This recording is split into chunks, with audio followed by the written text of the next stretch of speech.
Chinese बहू। Chinese बहू हमारी याद तो है ना आपको? भूले तो नहीं ना? हाँ भाई, थोड़ी देर में ही सही, लेकिन चाइनीज बहू की कहानी आ ही गई। क्या हो रहा है ये देश में? चाइना ने तो आतंक ही मचा रखा है। अरे क्या हो गया? क्यों चाइना को कोसता रहता है? भूल मत, तेरी ससुराल चाइना की ही है। हाँ माँ, पर ये देखना, लड़ाई झगड़े, ये बीमारी, ऊपर से ये देश कितना चालाक है, अंदर न जाने क्या क्या करता रहता है। तभी अंदर से बहू की चिल्लाने की आवाज आती है। अरे क्या हो गया बहू, क्यों चिल्ला रही है? माँ जी, ये देखिए, ये रूस ने यूक्रेन की हालत क्या कर दी है। ऊपर से चाइना में डर बड़ा लॉकडाउन लग गया है। माँ जी, अब क्या किया जाए? अरे तो तुम लोगों को क्या परेशानी हो रही है, मैं तो यही नहीं समझ पा रही हूँ। वो क्या है ना माँ, हम लोग चाइना जाने की सोच रहे थे, सांगसू के भाई की शादी है। तो क्या? अरे कौन सा उन लोगों के यहाँ भाई घोड़ी चढ़ता है जो बहन काजल लगा कर नेक लगी? माँ जी, उसकी आंखें बहुत छोटी छोटी है, उसमें या तो पुतली रह सकती है या काजल। साले की पुतली निकाल कर काजल लगा दो, अंधा कहीं का। क्या क्या बोले तुम मेरे भाई के बारे में? अरे नहीं नहीं बहू, वो तो बोल रहा था कि तुझे नेग मिल जाएगा। हैं, बहन है ना तो उसकी। नहीं नहीं माँ जी, मैं सब समझती, ये मेरे भाई का मजाक बनाते रहते। कितना सीधा है मेरा भाई, बिल्कुल छिपकली जैसा। नहीं नहीं बहू, सीधा गाय जैसा होता है। सही पकड़े हैं माँ जी। हाँ, तो मेरे भाई की शादी है, मैं चाइना जरूर जाऊंगी। तभी एक पड़ोसन आ जाती है। अरे नहीं नहीं बहू, तू कहीं ना जा, हम लोगों का मन कैसे लगेगा तेरे बिना। ले बहू, तेरे भाई के लिए ये शॉल रख ले, हमारी तरफ से गिफ्ट कर देना। अरे सब कितने अच्छे हैं, मेरी चाइनीज बहू को कितने प्यार से तुम लोगों ने एक्सेप्ट कर लिया। सच में बड़ी भाग्यशाली हूँ मैं। कैसी बात कर रही है? ये तो हम लोगों के देश की खूबसूरती है कि हर किसी को दिल से अपना लेते हैं, बस वो भी दिल से हमें अपना समझे। कैसी बात कर रही है आंटी जी? मेरे लिए आप सब सासू माँ जैसी ही हैं। मुझे भारत बहुत अच्छा लगता है, ये सबसे अच्छा देश है, मेरा भारत महान। वैसे भी लड़के की शादी जहाँ होती है वो तो वहीं की हो जाती है ना। जीती रे बहू, सही बोल रही है। औरत तो होती ही पानी की तरह है, जो जहाँ जैसे रखे वैसी ही शेप ले लेती है। आंटी जी, ये थोड़ा सा ज्यादा हो गया, समझ नहीं आया। नो प्रॉब्लम, चाय बना कर लाती हूँ।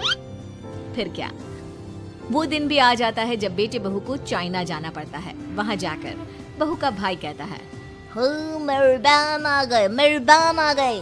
मैंने सबको बोला कि सब हिंदी में बात करेंगे, नहीं तो बहन नाराज हो जाएगी। थैंक्स बॉय, हिंदी मेरी भाषा है, आप मुझे उसमें बात करना अच्छा लगता है। आपने जीजा जी से मिलो। ओ बहन, तुम अंदर चलो। सभी बहू को अंदर लेकर चले जाते हैं, लेकिन सांगसू का पति, वो तो बेचारा चाइना के ससुराल के आंगन में अकेला खड़ा रहता है। काफी देर तक जब कोई उसे नहीं पूछता तो वो माँ को घर पर फोन करता है। हाँ बेटा, पहुँच गए ना कुशल मंगल? हाँ माँ, लेकिन सांगसू पता नहीं कहाँ है, वो तो अंदर गई है, तब से बाहर आई ही नहीं। अरे कैसी बात कर रहा है? तो तू अंदर चला जा, तू बाहर क्यों है? अरे दामाद है तू वहाँ का, उन लोगों ने तुझे बिठाया, चाय पानी कुछ नहीं पूछा? नहीं ना माँ। तभी सामने से सांगसू आती है। क्यों आप अभी तक तैयार नहीं हुए? और ये बैग लेकर क्यों कमरे से बाहर आए? इसे वहीं रख देते। कमरा? कौन सा कमरा? अरे कैसी बात कर रही हो? जब से तुम अंदर गई हो मैं बाहर ही तो खड़ा हूँ। बहू को बहुत हैरानी होती है और गुस्सा भी आता है। तभी उसका भाई और माँ आ जाते हैं। और सांगसू, अंदर खाना लग गया है। पहले ये बताओ कि मेरे पति को किसी ने खाना या पानी क्यों नहीं पूछा? वो भारत से ससुराल पहली बार आया है, वो भी मेरे कहने पर। उनकी इज्जत क्यों नहीं की? देख बेटी, तूने जबरदस्ती जिद में शादी की थी तो हम लोगों ने कर दी, लेकिन अब तुम ये सोचो, पूरी चाइना में मैं इस इंडियन को अपना दामाद बताऊं? So sorry. हाँ संगसू, और तुम भी चुप रहना, नहीं तो वो लोग मेरी शादी तोड़ देंगे। ओह, ऐसी बात है। कोई बात नहीं, मैं बाहर होटल में रह लेता हूँ, तुम वही करो जो ये लोग चाहते हैं। कैसी बात कर रहे हो? शादी के बाद पति जैसा भी हो, जो भी हो, पति होता है। वैसे भी तुम्हारे पूरे परिवार ने, सबने बिना सोचे मेरा साथ दिया, मुझे एक्सेप्ट किया, प्यार किया। मैं अपने देश में आपको अकेला कैसे छोड़ सकती हूँ? ये हिंदी फिल्म का ड्रामा बंद करो, मैं अभी अब बर्दाश्त नहीं करूँगी। चुपचाप अंदर चलो, नहीं तो ये शादी वादी यहीं खत्म करके इसे अकेले ही इंडिया जाना पड़ेगा। कैसी बात कर रही हो माँ? ये मेरे पति हैं। है नहीं था, हम लोगों ने यहाँ वकील को बुला लिया है, जिसके बाद अब तेरा तलाक करा के हम यहाँ के चाइनीज लड़के से तेरी शादी करा देंगे। अरे कैसी बात कर रहे हो? हम तो यहाँ तुम्हारी शादी के लिए आए थे। नहीं नहीं, मैं सांगसू के बिना नहीं रह सकता हूँ। हाई वोल्टेज ड्रामा होने के बाद से ही सारा माहौल खराब हो जाता है कि तभी एक लड़की आती है। मैंने सारा इंतजाम कर दिया है, सांगसू की शादी का मंडप परसों लग जाएगा, तब तक इसके पति को कमरे में बंद कर देते हैं। सभी सांगसू के पति का हाथ बांधकर उसे कमरे में बंद कर देते हैं। ये क्या कानूनी है? आप लोग मेरे पति के साथ ऐसा नहीं कर सकते हैं। मैं किसी से शादी नहीं करूंगी, ये साफ बात है। पहले मैं अपनी शादी करूं, फिर तेरी भी शादी करवा दूंगा।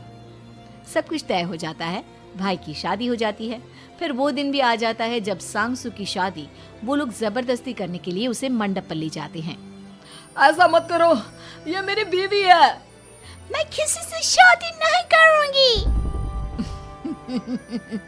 कैसे नहीं करेगी शादी? शादी तो तेरा बाप भी करेगा। हो, मैं करूंगा शादी। प्लीज कोई मेरी शादी किसी अच्छा औरत से करवा दे। चुप, बिल्कुल चुप। फिर माँ सांगसू और उसके पति से कहती है, तुम लोगों का बच्चा मेरी कैद में है। अगर तुम लोगों ने कोई भी होशियारी की तो मैं इस बच्चे को मार दूंगी। दोनों माँ का रूप देखकर हैरान हो जाते हैं। बच्चे की खातिर दोनों शांत हो जाते हैं और शादी की रस्में शुरू हो जाती है कि तभी सांगसू की सास पुलिस के साथ आ जाती है। माँ, सरसू माँ आ गई, मेरी माँ आ गई। माँ प्लीज हम लोगों को बचाकर वापस ले चलो। पुलिस सभी को गिरफ्तार कर लेती है। बेटी के बच्चे को मारने की धमकी तो कोई चुड़ैल ही दे सकती है। अरे तो ये चुड़ैल ही तो है। ये सही बोल रहे हैं, ये औरत किसी चुड़ैल से कम नहीं है। तभी उन लोगों का बच्चा भी आकर सांगसू के गले लग जाता है। माँ, तू सही समय पर आ गई, लेकिन तुझे कैसे पता चला कि यहाँ ये सब हो रहा है? बेटा, ये चाइनीज लोग ना होते ही धोखेबाज हैं। इन लोगों पर मुझे भरोसा नहीं था, इसलिए मैंने तेरे फोन को हमेशा के लिए मेरे फोन से अटैच कर दिया था, जिससे तेरे आसपास होने वाली सारी बात मैं सुनती रहूं। उस दिन भी मेरी तेरी बात हो रही थी तो तेरा फोन ऑन था, मैं सब समझ गई थी। मुझे माफ कर दो। नहीं, बिल्कुल नहीं। चलिए माँ जी, इंडिया वापस चलते हैं। आज के बाद मैं यहाँ कभी नहीं आऊंगी।